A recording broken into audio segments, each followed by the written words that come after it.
Este livro é a mais extraordinária obra da literatura que este mundo já viu. A Bíblia superou em vendas qualquer outra publicação, tendo sido traduzida para mais idiomas que qualquer outra.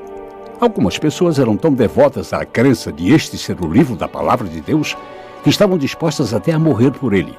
Sob o poder de Nero, eles foram devorados por leões ou queimados presos a estacas por Bloodmere, rainha da Inglaterra. Outros usaram este mesmo livro como justificativa para as cruzadas que ceifaram centenas de milhares de vidas inocentes. Esta é a história de como a Bíblia sobreviveu desde os tempos de Moisés até alcançar as margens da América no Mayflower.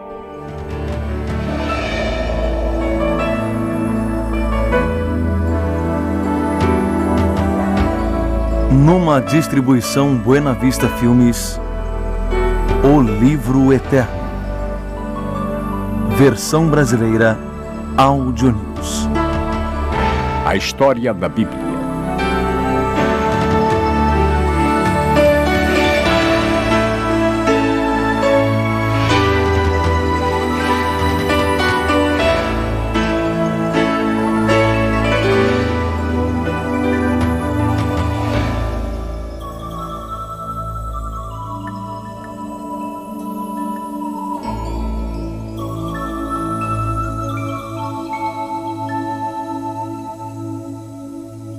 A Palavra de Deus em inglês, a Palavra de Deus para o Homem Comum, 389 a 1382 DC. Estou em um dos mais famosos táxis de Londres. No meu percurso do aeroporto ao hotel, no que eu chamo de um típico dia em Londres. Nossas viagens nos levaram a Israel, depois a Roma e agora chegamos à Grã-Bretanha. Pudemos acompanhar as coisas conforme elas iam se desenrolando, começando pela Bíblia. Então falamos sobre as pessoas que sofreram perseguição por causa de sua ligação a ela. E agora eu quero lhes apresentar ao homem que nos deu a primeira Bíblia traduzida para o inglês.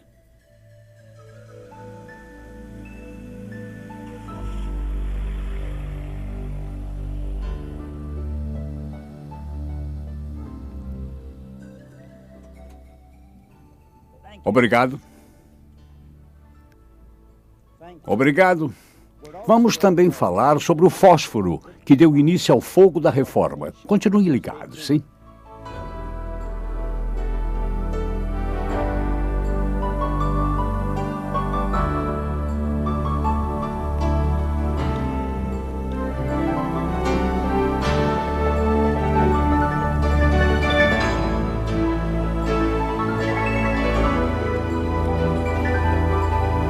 O legado de dois homens devotos, de 389 a 597 DC.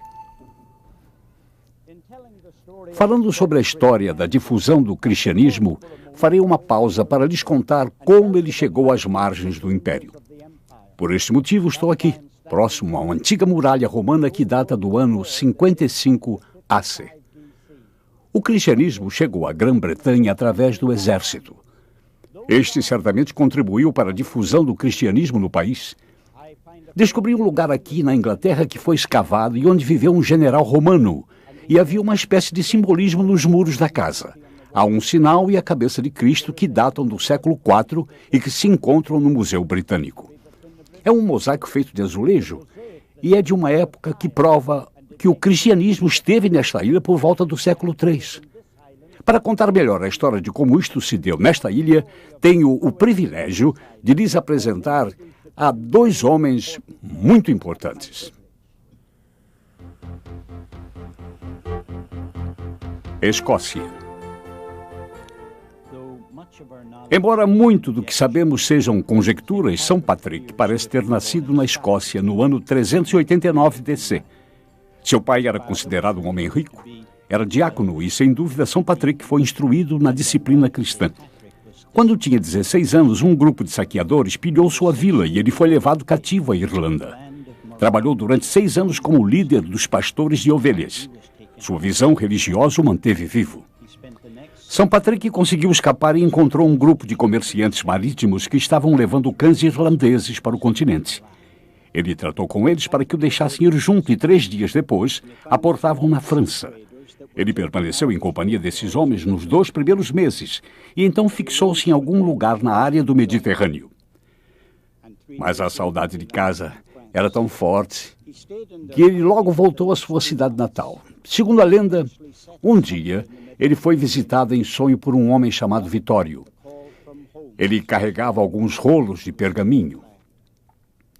Um desses pergaminhos levava o nome de Irlanda.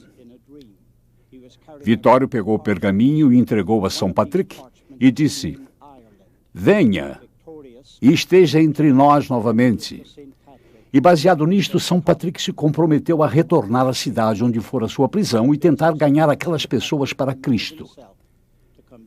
E assim, ele fez contra a vontade de seus amigos. Levou 14 anos para se preparar, mas finalmente voltou. De acordo com a lenda, foi aqui, nas ruínas do castelo de Dunstafrug, que ele montou seu quartel-general e de onde expandiu sua obra até alcançar toda a Irlanda do Norte. E finalmente converteu todas essas pessoas ao cristianismo. No ano 461 ele se aposentou, na época em que era bispo de Armagh.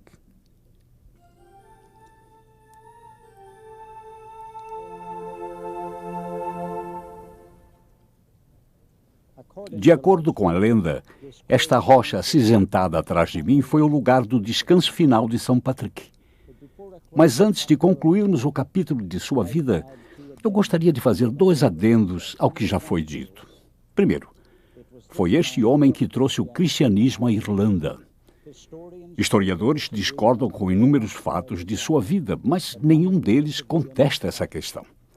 A Irlanda deve a este homem a chegada do cristianismo à ilha. Segundo, é em relação ao fato de que, na ausência de São Patrick, da Escócia, esta se voltou novamente ao paganismo. Mas sob a influência de São Patrick na Irlanda, 102 anos depois, em meio às centenas de pessoas que foram trazidas para Cristo, havia um outro homem, que numa embarcação feita de pele de baleia da companhia de 12 pessoas, deixou a ilha e foi para a Escócia para evangelizar. E seu nome era São Columba. São Columba nasceu em dezembro do ano 521 DC, na parte norte da Irlanda conhecida como Ulster. Ele era descendente de uma família real e, de acordo com muitos relatos, ele poderia ter sido o rei da Irlanda. Foi Finian, o principal abade erudito da época, que apresentou São Columba uma vida de real compromisso com Cristo e de estudo sistemático das Escrituras. São Columba foi ordenado ao sacerdócio. Ele, junto com outros monges, começaram a estabelecer monastérios. Durante este período, a lenda nos relata mais de 100 mosteiros fundados por São Columba. Ele decidiu deixar sua terra natal, a Irlanda, e ir para a Escócia. Reunindo 12 companheiros numa imitação aos 12 apóstolos, São Columba partiu rumo às terras pagãs do extremo norte. Eles finalmente aportaram na pequena ilha de Iona, aproximadamente 800 metros de distância do continente. São Columba tratou logo de construir um mosteiro, o qual iria servir de base em seu campo missionário. Nesta época, Iona se tornou o principal centro de evangelização da Escócia e norte da Inglaterra. Ele foi ainda corajoso bastante para levar o evangelho ao rei bárbaro dos Picts, o que resultou em sua conversão e, como consequência, uma paz relativa ocorreu entre os Picts e os escoceses. Graças à sua devoção, São Columba é uma peça fundamental para a história do livro indestrutível. Ele escrevia poesias e amava profundamente os livros poéticos da Bíblia, em especial os Salmos. O exemplo de São Columba, de autorrenúncia e vida piedosa, foi reforçado por várias manifestações milagrosas de poder, profecia e cura. Sua grande dedicação à Bíblia o transformou no maior missionário que a Escócia e a Irlanda já conheceram. Aos 75 anos de idade, após gastar um dia transcrevendo um salmo, ele levantou de sua cama para se juntar aos seus irmãos em sua tradicional tarefa da meia-noite. Chegando até eles, enfraquecido pelos anos de lida, ajoelhou-se no altar e caiu desfalecido. São Columba voltou a si, despediu-se abençoando seus monges e faleceu serenamente nas primeiras horas do domingo, dia 9 de junho de 597. É mais que coincidência terminarmos a história de São Columba voltando ao túmulo de São Patrick. Digo mais que coincidência porque a Escócia foi quem evangelizou a Irlanda através de São Patrick. E foi a Irlanda que evangelizou a Escócia através de São Columba. Estes dois acabaram se associando como pai e filho, causa e efeito. Seus ministérios foram exatamente o mesmo. O efeito de seus ministérios foi exatamente o mesmo. E, por coincidência, ambos os corpos foram enterrados na mesma sepultura. Segundo a tradição, esta é a rocha da sepultura de São Patrick e São Columba. O Cocheiro e o Erudito, de 650 a 735 DC. Façamos agora uma pausa em nossa história para prestar honras a um grupo de homens deste antigo período inglês ou anglo-saxão. Estes homens tentaram, por meios primitivos, traduzir as escrituras para sua língua nativa. Um deles foi um simples cocheiro. A área é a cidade litorânea de Whitby, em Nortúmbria, norte da Inglaterra. O exato lugar é um mosteiro, as ruínas de um mosteiro do ano 664. Foi quando uma grande convenção ocorreu aqui, onde foi debatido se deveria ser mantida a data britânica para a Páscoa ou deveriam convertê-la para a data romana. É bem provável que um certo homem chamado Caedmon estivesse presente nessa convenção, pois ele só faleceu 16 anos depois, no ano 680. Caedmon era um homem de estábulo. Ele cuidava dos cavalos e do gado, e ao final de um dia de trabalho, as mais diversas pessoas do monastério se reuniam no saguão principal. Ficavam em volta de uma grande fogueira e festejavam. Eles se divertiam tocando harpa e cantando uns para os outros. Sempre que era a vez de Caedmon cantar, ele se desculpava em voz baixa, pois havia coisas importantes a fazer no estábulo. E tinha que tomar conta dos cavalos e do gado. Numa ocasião dessas, quando voltava ao estábulo, ele recebeu, segundo a história, uma visita divina. O anjo disse: Caedmon, cante para mim. Ele disse: eu não sei cantar, e é por isso que deixei a festa. O visitante insistiu: cante para mim, Caedmon. Ele então respondeu: o que devo cantar? Ele disse: cante sobre o início da criação. Caedmon cantou e se surpreendeu não só com o seu talento para o canto, mas também com o conhecimento que tinha sobre a história da criação.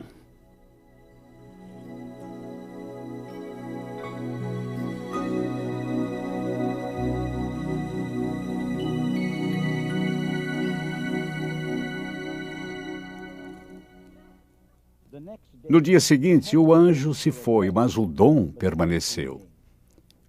Hilda era a abadesa do mosteiro e determinou que aquilo era o suficiente para influenciá-lo a deixar a vida secular e entrar para o mosteiro.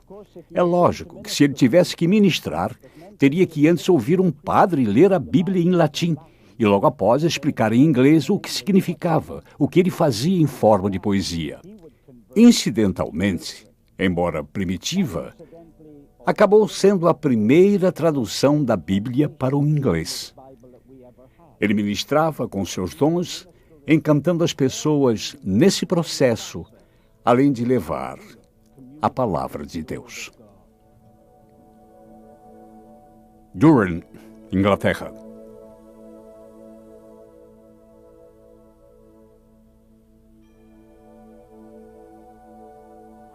Cristo é a estrela matutina, a qual traz aos santos a promessa da luz da vida após a escuridão da noite deste mundo, trazendo assim dias eternos. Esta é uma tradução moderna de Apocalipse, capítulo 2, versículo 28. Você pode notar que estava escrito em latim. Isto é o mais próximo que hoje chegamos à tradução do que nos foi dado pelo venerável Bedi. Ele é a quarta pessoa da qual quero falar. Os restos mortais desse homem estão sob esta laje. Este túmulo encontra-se em uma das alas da grande catedral de Durham. Esta catedral é uma das, se não a mais antiga catedral da Inglaterra. Mas como o corpo veio parar aqui é uma história à parte. Ocorreu que o venerável Bedi faleceu no ano de 735 e antes do ano 1022, alguém desta localidade foi até o local de seu sepultamento e trouxe os restos mortais para cá. Eles se encontram aqui desde então, porém o lugar onde ele morreu e exerceu o seu ministério foi em Jarrow, no Tyne.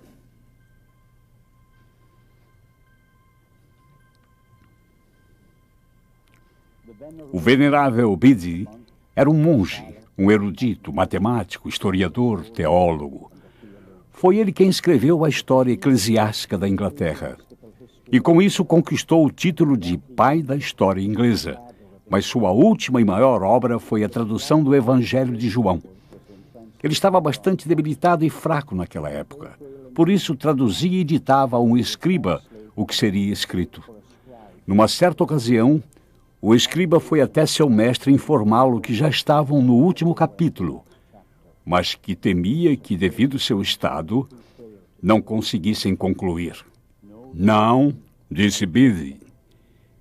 Escreva depressa. Aconteceu que ao final daquele dia chegaram ao último versículo e quando terminaram a tradução, ele se recostou em seu travesseiro e faleceu em algum lugar próximo de onde estou neste momento, pois ele gostava de cultuar exatamente nesta sala.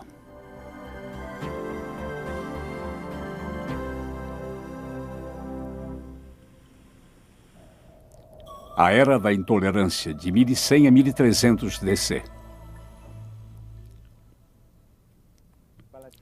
Enquanto viajo de trem através deste cenário espetacular dos Alpes, me recordo de um grupo de pessoas que viveram aqui durante a Idade Média.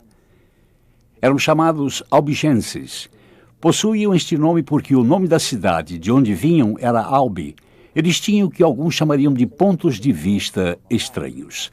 Acreditavam que quando Lúcifer pecou, Deus deu um corpo a ele e o expulsou dos céus. E este fez todas as coisas materiais. Por isso a matéria é intrinsecamente má. E a única forma de libertar o espírito de sua prisão carnal é conservar esteticamente todas as restrições exigidas em várias áreas distintas da vida. Acreditavam que, a menos que fizesse um certo juramento antes de morrer, reencarnariam novamente. Talvez você não concorde com isso, mas um amigo meu uma vez disse algo que nunca mais esqueci. Ele disse: o preço da liberdade é a defesa dos idiotas. Eu não estou afirmando que eles eram idiotas. Estou dizendo que, em se tratando de liberdade, temos que tolerar as pessoas que não concordam conosco. Mas eles não pensavam assim na Idade Média. Ao contrário, perseguiam severamente quem quer que discordasse deles. Os albigenses pagavam um preço alto por suas crenças estranhas.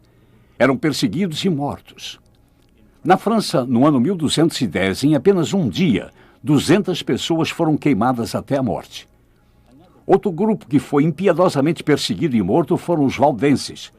O carro-chefe de sua fé era a autoridade suprema da Bíblia. Seu pulso era o evangelismo.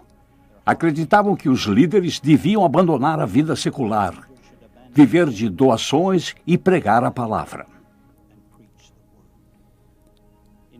No ano 1147, o Papa enviou missionários para catequizar esses pagãos, e se falhassem, deveriam feri-los com fogo e espada. Uma das torturas era forçá-los a segurar uma barra de ferro em brasa. A campanha do Papa Inocêncio III aprisionou todo um acampamento em Minerva, onde encontraram cerca de 100 de nativos que preferiam ser queimados vivos a adotarem o credo da Igreja Romana. No ano 1215, 450 deles, perseverantes em sua obstinação, continuaram resistindo. Desses, 400 foram queimados e o restante foi enforcado.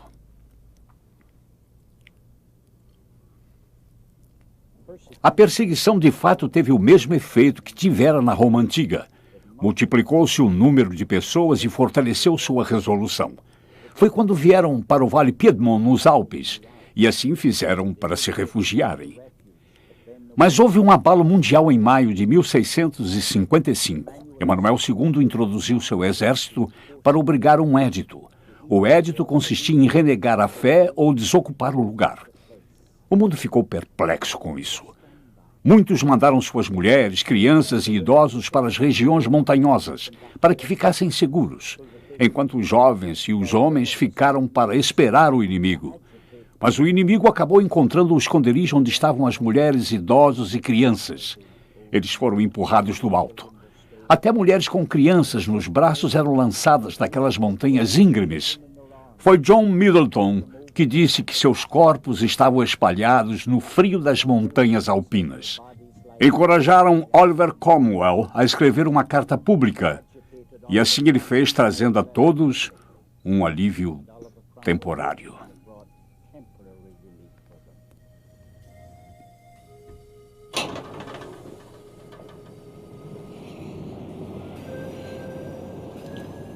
O capítulo 2 termina com a escuridão da Idade Média, aguardando a estrela matutina de uma inevitável reforma. John Wycliffe, tradutor da primeira Bíblia em inglês, ano de 1324 DC. Neste momento eu estou num barco no rio Tâmisa, na Londres moderna. Atrás de mim pode-se ver a famosa Torre de Londres e logo após a Ponte da Torre. Mas não é a Londres de 1324, quando John Wycliffe nasceu. Ele, como qualquer outro profeta, é um homem que surge como uma raiz em solo árido.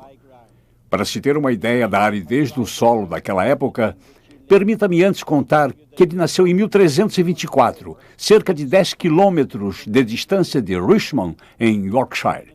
Ele tinha uma mente extraordinária. Diziam que era capaz de debater com homens em um concílio e argumentar até não terem mais uma única pergunta sequer ou uma resposta para dar. Vou contar-lhes sobre a coragem deste homem ao se posicionar contra o poder do rei, poder do parlamento, poder da universidade e, ainda pior, o poder da Igreja Imperial. Vou falar ainda de seu carisma. Ele conseguia reunir à sua volta grupos de homens que se dispunham a expor suas convicções e serem mortos e queimados. Se existe uma palavra que resume a época em que ele viveu, essa palavra é fluxo. Tudo estava em estado de mudança. E olhando para as maiores mudanças da época, penso que a primeira, para a qual devemos atentar, são os idiomas.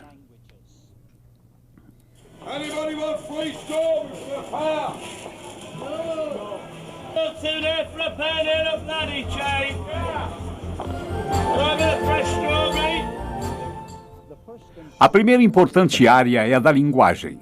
As pessoas que viviam nessa época falavam inglês médio. Tecnicamente é a mesma linguagem que se usa hoje. Mas se os ouvíssemos falando naquela época, não entenderíamos. De igual modo, se eles estivessem aqui nas ruas de Londres me ouvindo falar, certamente não me compreenderiam.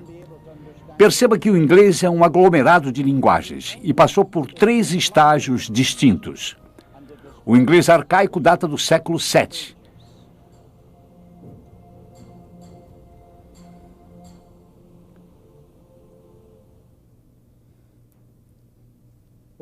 Vocês não podem esquecer que isto aqui é uma ilha e tem apenas 966 quilômetros de extensão. De John O'Groats até Land's End, ou seja, do início da Escócia até o final da Inglaterra, não há um lugar na ilha em que se fique mais de 160 quilômetros de distância do oceano. Quando não havia um governo central, invasores estiveram aqui em mais de uma ocasião. Muitos acabaram ficando. Os Jutes, por exemplo, se fixaram ao norte, os saxões ao leste e os anglos se fixaram no centro, ao longo da fronteira escocesa até o rio Tâmisa.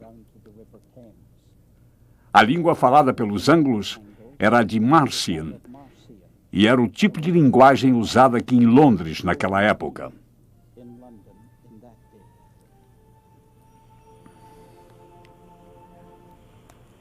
Guilherme, o Conquistador, chegou a esta terra em 1066, apenas 260 anos antes de John Wycliffe nascer.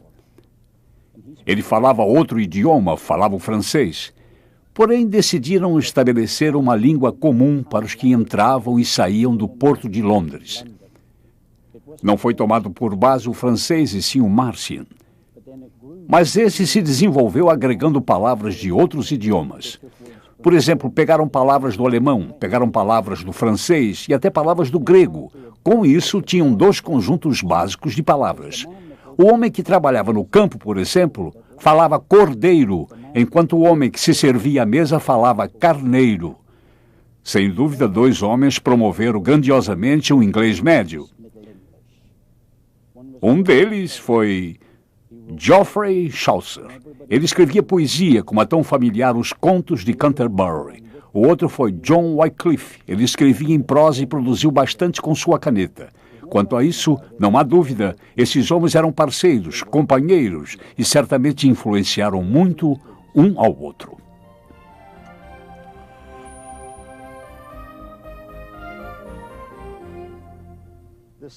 Runnymede, Inglaterra. A segunda área que estava sofrendo grandes mudanças era a política. De volta ao ano de 1066, quando Guilherme o Conquistador tomou essa nação, governou através de barões. Esses barões recolhiam impostos e organizavam um exército para ele. Seu trono foi deixado para seus sucessores, e um deles foi o rei John. Quando o rei John herdou a coroa, com ela vieram enormes débitos, e ele precisava discorrer longamente sobre essas dívidas, pois queria guerrear contra a França, mas os barões se mostraram irredutíveis. Ele tentou evitá-los. Chegou até a prometer ao rei Mohammed de Marrocos que, se ele o ajudasse com exércitos, se tornaria muçulmano, mas eles não aceitaram. O rei John também não podia recorrer ao Papa, pois tinha violado as leis papais apontando seu próprio arcebispo de Canterbury. Apesar de todos os seus esforços, o rei John foi obrigado a chegar a um acordo com seus barões, e estes o fizeram assinar um documento que ficou conhecido como Carta Magna, em 1215. Este tratado se deu nesta ilha, atrás de mim, em Runnymede, no rio Tâmisa. John Wycliffe tomou esse documento, a Magna Carta, e teceu na estrutura da vida política e religiosa da Inglaterra. E uma das ferramentas que o auxiliou a realizar esta tarefa foi sua Bíblia. O campo de batalhas, 1350 DC. Não é difícil resumir os 60 anos que John Wycliffe viveu desde 1324 até 1384. Os primeiros 16 anos de vida foram vividos na obscuridade, até onde os historiadores conhecem, até que se mudou para a cidade de Oxford. Quando chegou aqui, veio para estudar e passou os primeiros 16 anos buscando a graduação em bacharel de artes. Os 16 anos seguintes, ele trabalhou em seu doutorado de teologia, e os últimos 12 anos de sua vida, ele passou aqui na universidade, 11 deles ensinando numa das faculdades. Voltando ao ano de 1167, os franceses expulsaram os estudantes ingleses da Universidade de Paris, e então eles vieram para a cidade de Oxford, no intuito de construir uma universidade. Mas o povo da cidade não gostou da ideia. De fato, uma polêmica muito séria surgiu entre as pessoas que viviam em Oxford e os universitários que vieram estudar. Na verdade, foi tão séria que em 1209 um grupo de estudantes decidiu não ficar mais por aqui. Foram para Cambridge e construíram outra universidade. E por 600 anos existiu apenas 2 universidades na Inglaterra, esta em Oxford e a outra em Cambridge.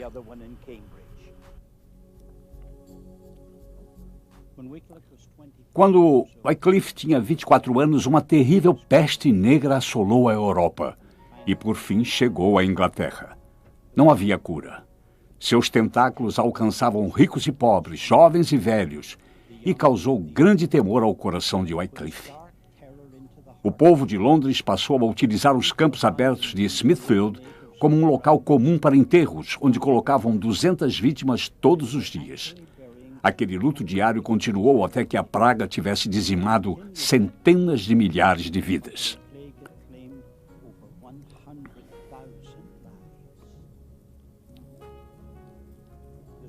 Não há dúvida de que essas pragas causaram um grandioso efeito na vida de Wycliffe. Na verdade, dois dos maiores fatores que fizeram deste homem um reformador, um deles está relacionado a essas pragas. Isso trouxe um incrível efeito espiritual sobre sua vida. Eu não sei porquê, mas pela convivência com a morte, ele passou a ter um grande temor de Deus. Isso fez pensar em suas prioridades e então começou a reformulá-las. Ele perdeu todo o medo do homem. Não importava mais para ele se era o Papa ou o Potentado, até onde lhe dizia respeito. A verdade era a máxima prioridade. Essa experiência espiritual em sua vida penetrou fundo em seu coração. De fato, isso tocou em cada fresta de sua alma. Ele foi transformado e passou a ter todo um novo relacionamento com Deus. O segundo fato significante que ocorreu em sua vida foi devido ao ambiente aqui na Universidade de Oxford. Ele veio para a Faculdade Queen's, mas se formou em Merton. Não sabemos por que ele mudou de faculdade no meio dos estudos. Apenas sabemos que ele deve ter sido um aluno excepcional, já que por 4 anos, após ter conseguido o bacharelado em artes, o posto de mestre da faculdade Balliol foi conferido a ele. E 1 ano depois de se tornar mestre de Balliol, foi ordenado ao ministério. E em seguida recebeu uma indicação do governo. A primeira foi em Filgan, em Lincolnshire, e a segunda foi em Lutterworth. Quando disse conferida pelo governo, vocês devem se lembrar que essa era uma época em que a igreja e o Estado eram um só. Com isso, todos os dízimos que eram entregues à igreja iam para o Estado, e o Estado fazia as indicações àqueles que seriam os ministros das várias paróquias. Portanto, para ele foi uma outorga do que ele chamou de viver.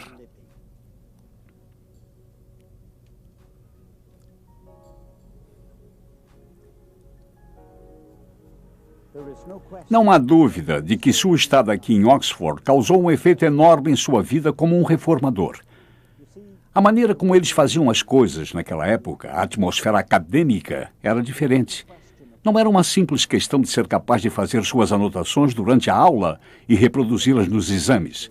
O que eles faziam naquela época era definir seu talento através do quanto você era capaz de defendê-lo em público.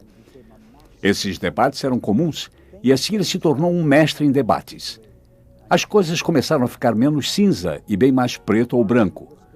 Segundo sua opinião, certo era certo e errado era errado, e o certo tinha que prevalecer naquela época. Duvidar era deslealdade. Vacilar seria pecado. Sua experiência de conversão trouxe-lhe suas prioridades.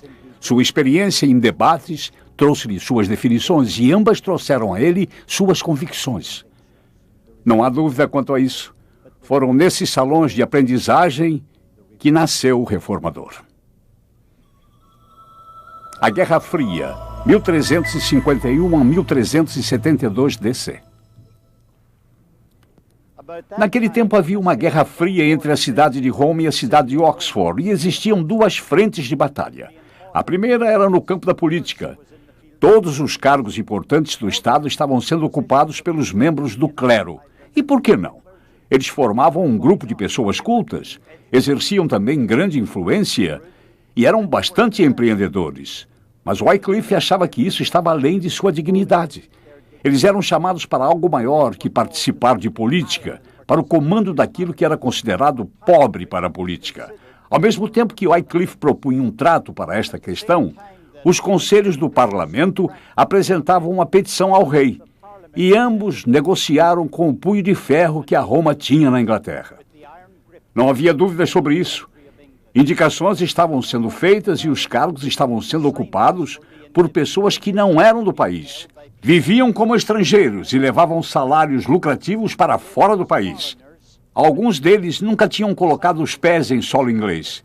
Seus salários eram levados até eles.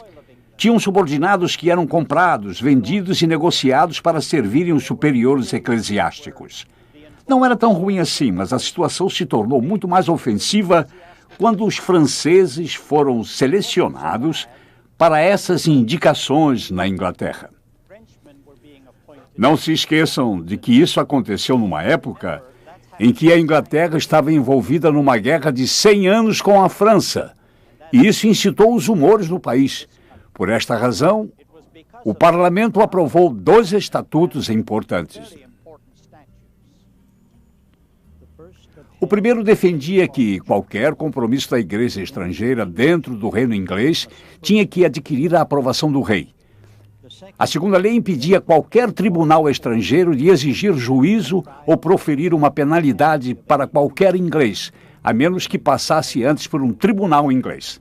Também invalidava qualquer mandado judicial a um cidadão inglês a comparecer perante tribunal estrangeiro, exceto se obtivesse permissão do parlamento inglês. No entanto, 12 anos mais tarde, em 1365, o Papa exigiu que a coroa britânica pagasse impostos à igreja. A situação ficou ainda mais ofensiva quando, no ano seguinte, o Papa emitiu uma ordem para o rei da Inglaterra ir até Roma e se defender. Essas decisões por parte de Roma esmagaram os estatutos do parlamento. 6 anos depois, Roma enviou um agente para recolher os impostos do Papa. O agente prometeu ao parlamento que não faria nada que ofendesse os interesses do rei. No entanto, quando chegou com sua comitiva extravagante e imponente, em togas suntuosas e grande equipe de contadores, Wycliffe pôde imediatamente ver que ele prometera o que não poderia cumprir e o atacou através de panfletos, o acusando, sobretudo, de mentiroso. A influência do Wycliffe crescia. No decorrer de 2 anos, o rei o conferiu a reitoria de Lutterworth e, finalmente, foi indicado para capelão ao rei. Outra batalha nesta Guerra Fria com Roma foi no campo da teologia. Wycliffe censurou a doutrina da transubstanciação. A doutrina era uma inovação recente, datando apenas de 1215. A igreja afirmava que os elementos da comunhão eram transubstanciados no real corpo e sangue de Cristo. Wycliffe viu sérios problemas na interpretação dada pela igreja. A sua investigação sobre esses assuntos causou a morte de homens nobres que foram queimados 125 anos depois por causa de sua oposição a esta doutrina. Apesar de tudo isso, o fato de Wycliffe ter recebido seu doutorado em 1372 sugere que ele não era considerado herético pela igreja naquela época. Sua caneta poderosa de 1360 a 1381 DC. Um sentimento de desesperança religiosa entristecia seu espírito. Então, John Wycliffe admoestava seus pupilos acerca das grandes imoralidades daquela época. E então ele pegava sua caneta e escrevia. Sem dúvida, seus escritos influenciaram profundamente os alunos da faculdade Balliol. Estou neste momento na sala de jantar da faculdade e é um hall de recordações. Há retratos pendurados nas paredes de alguns dos mais famosos ex-alunos, entre eles, por exemplo, um primeiro-ministro. Quando John Wycliffe percebeu que influenciar o corpo de estudantes da faculdade Balliol não era suficiente, foi então que ele dedicou-se a exercer sua influência através da escrita. Não podemos deixar de lembrar que naquele tempo não existiam máquinas impressoras. Todo documento tinha que ser escrito a próprio punho e esmeradamente reproduzido com o objetivo de circular entre o público. Não sabemos exatos quantos documentos ele escreveu, mas certamente sabemos que havia 200 manuscritos distintos que vieram das mãos de Wycliffe.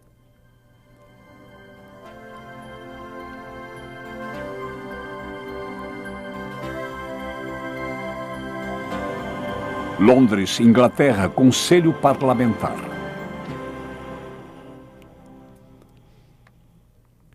A próxima sucessão de eventos importantes nos escritos de Wycliffe veio em 1366, quando ele decidiu com o parlamento ir contra um tributo que estava sendo exigido pelo Papa Urbano V. Ele considerava as solicitações do Papa inconstitucionais, porque violavam o estatuto parlamentar e, ao mesmo tempo, eram injustificadas. Eles promoveram a divisão da Igreja e Estado, que exigiu que Wycliffe se postasse de um lado ou do outro.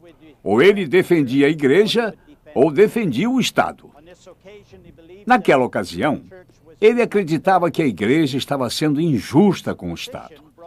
Sua posição trouxe-lhe certo privilégio, não apenas com a realeza, mas também com os membros do parlamento, pelo qual ele, de fato, se tornou o capelão do rei em 6 de novembro de 1375.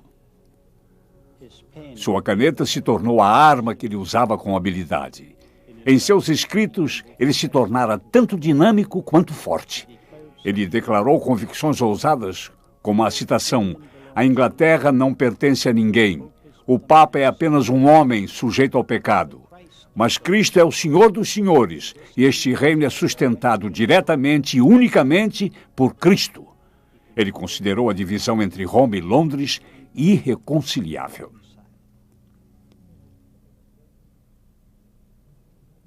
A ponta de sua caneta, tão produtiva, era como uma espada, cortante, como se a ponteira tivesse sido mergulhada em ácido. Mas seu maior feito ainda estava por vir. Ele produziria uma Bíblia na linguagem do homem inglês comum, mas antes dele realizar isto, teve que enfrentar a fúria de uma igreja ofendida.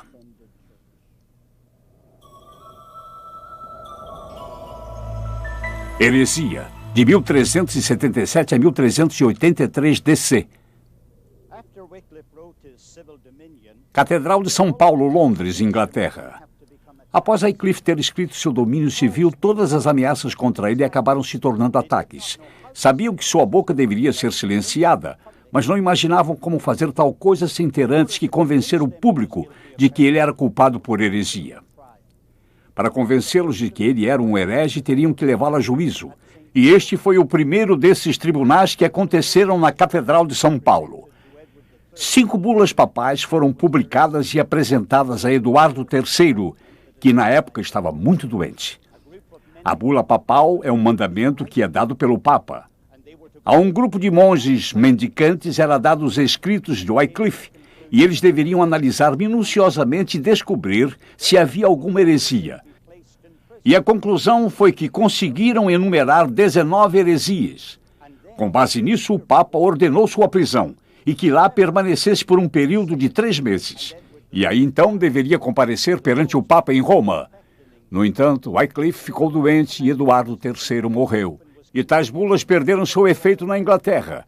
Assim, um novo mandamento foi dado pelo Papa a todos os membros da família real e ao reitor da Universidade de Oxford. A data foi fixada, seria 19 de fevereiro de 1377, e foi neste edifício atrás de mim onde esse tribunal ocorreu. Uma multidão fanática que era cegamente submissa à igreja veio e lotou a área em frente à igreja. Quando Wycliffe chegou, trouxe consigo uma pequena procissão. Era precedido de 2 dos mais poderosos homens da Inglaterra, Lord Percy, o Marechal da Inglaterra, e John de Gaunt, o Duque de Lancaster. Eles galgaram bravamente seu caminho através da multidão hostil que se aglomerava à entrada da igreja. Assim que alcançaram o limiar, já havia uma sólida barreira de pessoas. Elas se agitavam, levantavam as mãos em protesto e vaiavam a comitiva de Wycliffe. Lord Percy e Courtenay, o dirigente do ato, trocaram entre si palavras de desagravo. Percy notou que Wycliffe ficara de pé durante este diálogo. Virou-se então para ele e disse: "Sente-se e descanse." Esse ar de autoridade enfureceu o dirigente. Então ele gritou: "É inconcebível que alguém intimado a se apresentar diante de um bispo deva sentar-se durante seu pronunciamento. Ele deve e continuará de pé." Um tumulto surgiu e interrompeu o processo das atas, e Wycliffe e seus acompanhantes escaparam do perigo ameaçador. No ano seguinte, tudo havia mudado para Wycliffe. Aquele ano foi a eleição de um papa rival e o início da dissidência de 40 anos, com 2 ou mais papas se confrontando durante esse período. Isso enfraqueceu dramaticamente o poder do papado, o que permitiu a Wycliffe fazer o que quisesse. E assim ele começou a desenvolver ideias mais radicais, as quais em qualquer outra época da Idade Média teria resultado na sua destruição. Em 1381, ele publicou o seu fiel Eucaristia, e logo em seguida 12 proposições. Esses escritos atacaram diretamente a doutrina da transubstanciação. Wycliffe considerava tal ensinamento antibíblico e sem sentido. O efeito desses escritos fez Wycliffe perder todos seus amigos influentes no palácio, no parlamento e na faculdade. Agora, ele estava só. Após mais uma tentativa frustrada de seus perseguidores, Wycliffe se preparou para sua batalha final.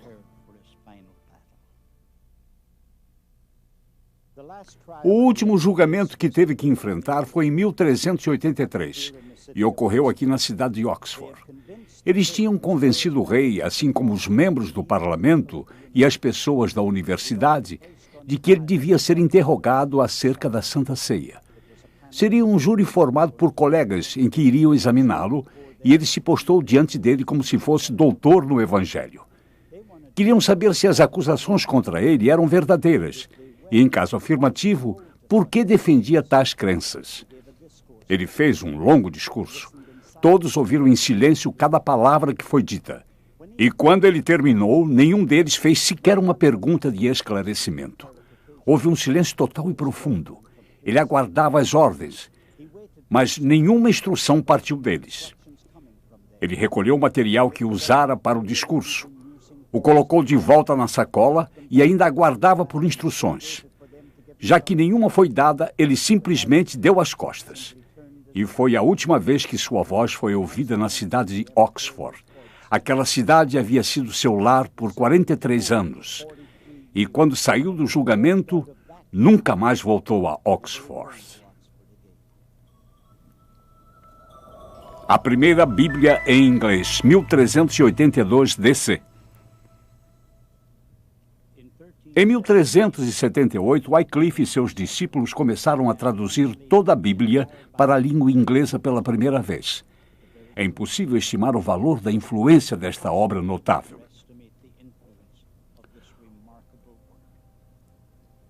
Wycliffe defendia que a Bíblia continha toda a revelação de Deus e que era desnecessário qualquer ensinamento além, pela tradição da Igreja, Papa ou qualquer outra fonte.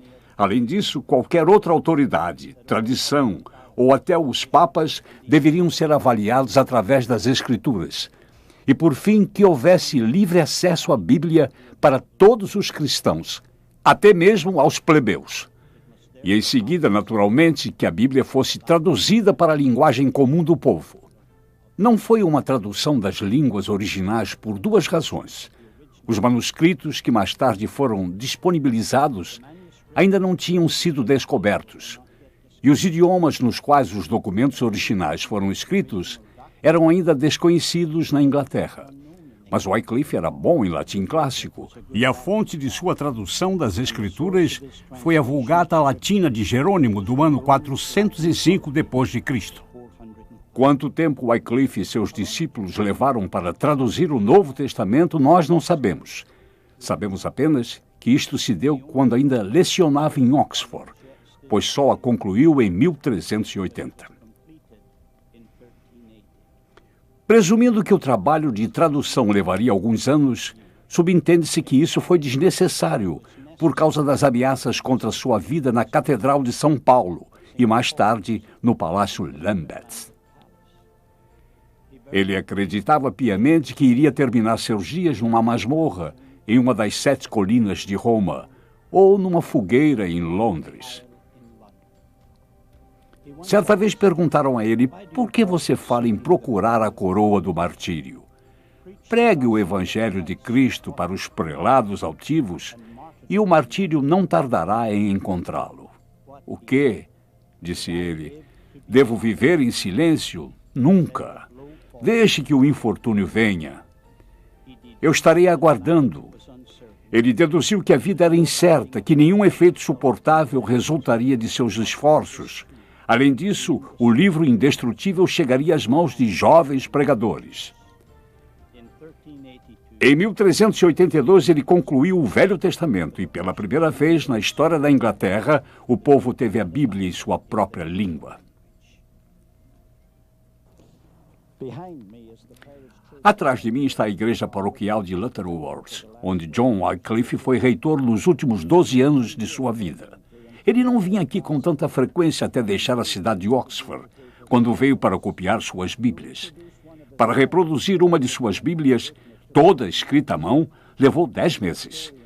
Diferentes historiadores nos deu custos diferentes para adquirir uma dessas Bíblias. Elas custavam algo entre 30 e 40 libras, ou seja, 9.600 centavos. E lembre-se que esta era uma época em que uma galinha poderia ser comprada por 2 centavos e um porco poderia ser comprado por 4 centavos. John Fox, um historiador, disse que as pessoas traziam um peso de feno para que pudessem adquirir um dos Novos Testamentos por um dia. E era registrado que alguns deles trabalhavam por um mês e davam todos os seus ganhos de um dia de trabalho para obter uma página da Bíblia.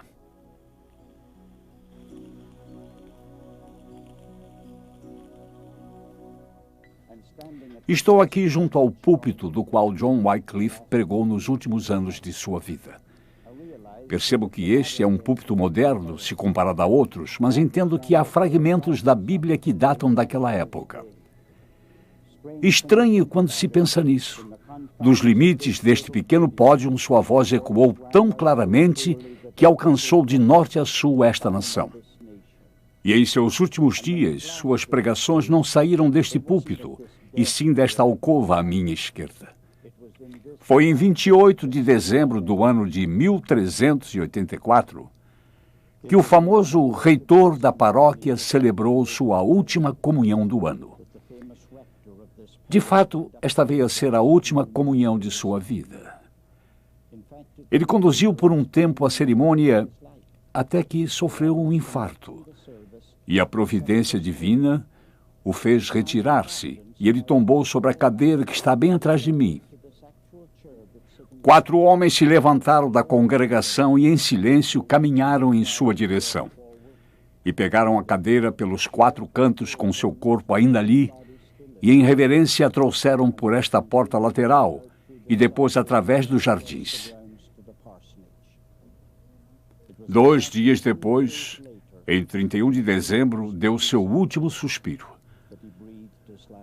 Não creio que alguém vá questionar o fato, mas esse homem liberou uma força incrível na Inglaterra. Trouxe luz à escuridão. Libertou uma igreja. Elevou a sociedade ao ponto de sentirmos o impacto disso ainda hoje, mais de 600 anos depois. E na providência de Deus, ainda sentiremos nas próximas gerações. Wycliffe não poderia nunca imaginar o impacto tão grandioso que sua influência teria após sua morte. Os discípulos de Wycliffe pegaram a Bíblia traduzida por ele e, como uma semente, a plantou por toda a Inglaterra. De fato, as ideias de Wycliffe foram também de grande influência no continente europeu. Alguns de seus pupilos de Oxford levaram cópias de sua obra para a Boêmia, onde hoje é a Tchecoslováquia. Seus ensinamentos influenciaram no surgimento do descenso que resultou na morte de John Huss em 1450. Huss foi apenas um de um exército de seguidores de Wycliffe que foram perseguidos e queimados na estaca. Em 1428, seus ensinamentos se alastraram de tal forma que a igreja censurou seus escritos, desenterraram seus ossos, os queimaram e os lançaram no rio Swift, que fica bem ao lado de sua igreja em Lutterworth. Eles desejavam apagar de uma vez por todas o fogo da influência de sua heresia. Um comentarista deste evento mais tarde disse, e eu repito, eles transformaram seus ossos em cinzas e as lançaram no Swift, um pequeno rio que corria por ali. No entanto, as águas do rio levaram as cinzas para o Avon para o Severn para os mares, e estes para os oceanos. E então as cinzas de Wycliffe são um poderoso símbolo de seu ensinamento e de sua Bíblia, os quais estão agora espalhados por todo o mundo.